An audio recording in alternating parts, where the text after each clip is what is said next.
So this project for Eva, it started year 11, I'd say, which is about 2 years ago. Started off just with the image of like an empty barn, one guy in it. And I remember speaking to my mum about this idea, and then basically I started writing more and more, and it just kind of like snowballed. The first version of it was 50 A4 pages. I still have the version saved on my laptop. I took it to Andy Johnson, a resident director at Hurtwood, maybe just before Christmas in year 12. And he was like, yeah, if you want to do it, you're going to have to cut it down by about half. Last year in A1, about a year ago, Cohen had written a script about 2 hours long. He cut it down to 45 and we did a read through, and there was talk about bringing it to Fringe, but we weren't really sure yet. Everything was kind of up in the air. And around the same time, Zara was also writing her play.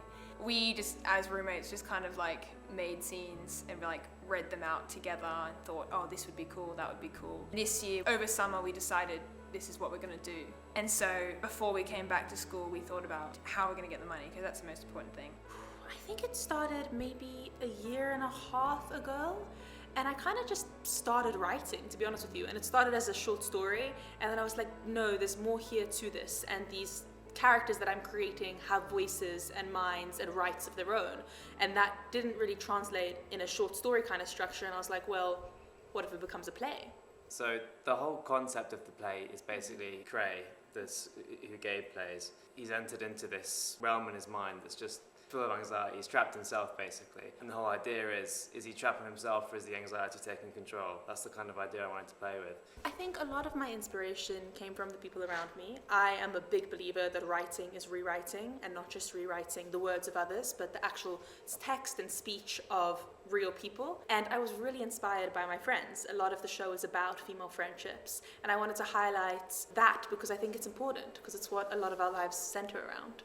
The tagline is, we're intertwining 6 stories of 6 different women, and it's about how those stories come together over a dinner table, and also how they leave, because eventually everything ends.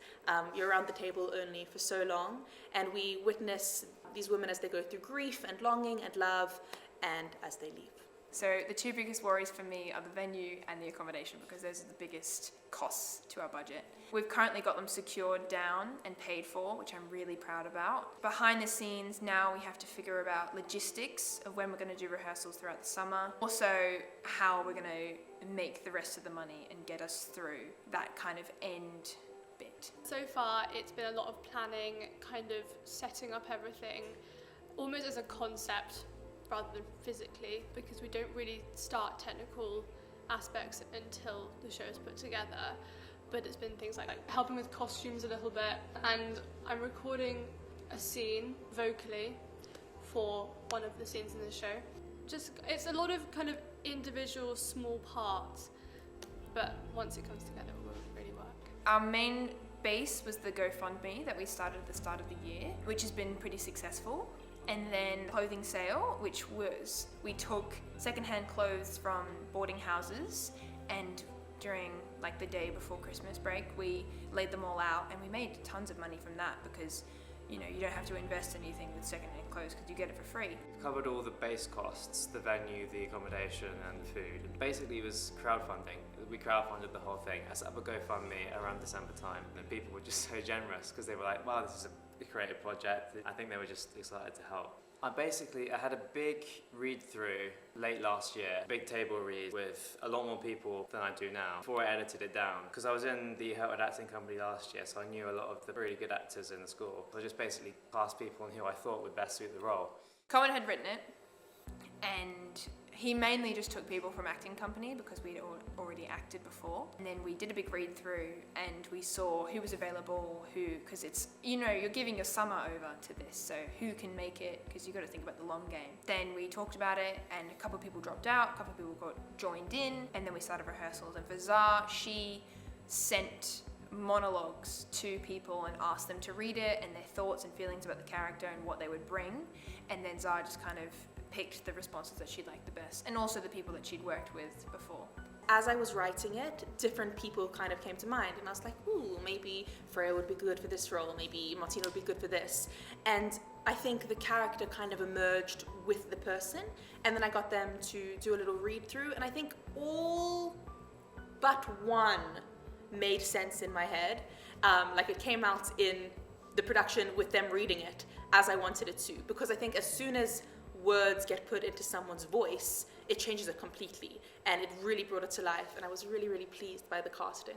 The rehearsal process has actually gone a lot better than I thought. The first thing I did was I drew up a whole rehearsal schedule. I scheduled in 2-hour rehearsal slots. We did 2 hours a week, and we're doing the last little scene and the last little insert scenes because there's 2 conversations going on at once, so rehearsing them separately. Once I finish that one insert scene and finish the scene we're doing at the moment, we're done.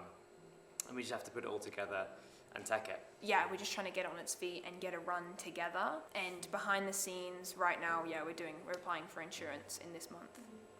He's called Finn. He's a bit of a douchebag, but in a you don't hate him kind of way. But the whole idea with Finn was he's a really short scene, only about 2-3 minutes. But the whole idea was everyone's getting really stressed about all this stuff because those are the characters, they have their individual anxieties, etc., etc. But Finn, he's so much more simple, and he's happier for that. It's kind of the idea I wanted to bring in as a counter to everything. He's kind of a light relief. It's ironic that I'm playing him because I wrote the thing, but yeah, it should be good. Yes, but for different reasons. For Cohen's play, Flora is... I was really interested in the fact that she is part of this traditional, family unit, and interested of whether that was on purpose and she's happy with that life, or she's kind of resentful and unhappy with that life. What I found was that it's kind of more of a natural instinct. It's not that she's happy or angry about it, just kind of natural and where she is supposed to be. With Zaria's for Around the Table, she's super strong. She's really a reflection of me, a more heightened caricature of me. I found that she's really strong, hardworking, but also slightly emotionally unintelligent. She doesn't say the right thing all the time, and I feel like that's something that we can all relate to. So the character I'm playing kind of works as a bit of a stage device to kind of elicit the rest of the text. She's called Chef, she doesn't have a name. She was originally called Self because it was largely based on myself, but I changed that simply for logistical reasons, and also because I felt I didn't want it to be so overt that I was playing myself. She doesn't really have a narrative of her own, but her narrative is simply to be telling the story of these incredible women around her. I think the moment that comes to mind is the first table read. Even though the cast isn't as it is now, just having everyone read out what you've written and worked so hard on was a really surreal experience, and something that I hadn't had before. So the most exciting part is in the rehearsals, when the actor understands what you're saying, and it's actually a really complex thing that you've tried for 2 years to communicate, that ultimate moment of understanding, and that they get it and you understand it, and you're about to show that to a whole audience of people, that's pretty cool. I don't think I'm going to forget that anytime soon. So far, probably reading my monologue for the first time. I know that's probably at the start, but the most memorable, reading my monologue from Zaria's play Around the Table, it's so interesting how, obviously me and Zara are roommates, but she really captured Jen in such a unique way, and it just incited feelings in me for instantly. I didn't have to work for it. I never have to work for that monologue. It's such a natural instinct, and I feel for her so much. And it's that was really special to me, yeah. So I'd finished writing this monologue that happens in about scene 3 of the play, so quite early on. I got Martina to read it because I was like, okay, I want to see how this sounds in her voice. She read it, and it was just whoa, this could actually happen. And I had a little tear in my eye, I will say. And I was just there's something that could, have an impact. And just hearing her read it and have passion for it was really special.